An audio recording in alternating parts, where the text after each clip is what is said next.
Welcome back to Zimist Coded. So imagine opening your Microsoft Word document, and instead of your clean, well-formatted table of contents, you see this strange code with curly brackets, slashes, and random text. Yeah, that can look scary at first. But don't worry, your document is completely fine. What you're seeing is something called field codes.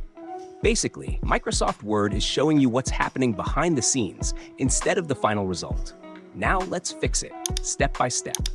Go ahead and click anywhere inside that code, the one that starts with those curly brackets and has talk inside it.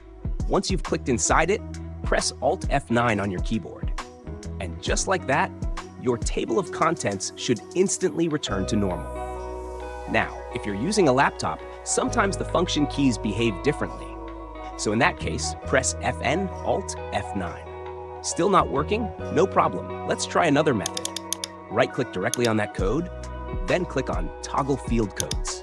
And boom, that should switch everything back immediately. Now, if this keeps happening and you want to stop it permanently, here's what you should do.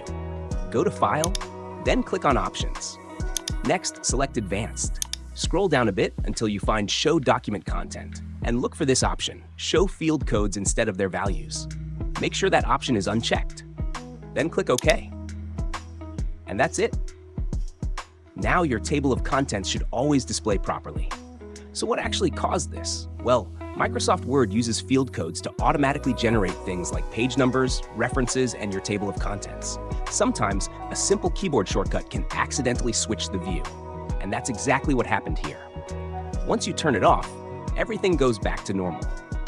If this video helped you fix the issue, make sure you like the video, subscribe, and check out more practical tutorials right here on Zimist Coded.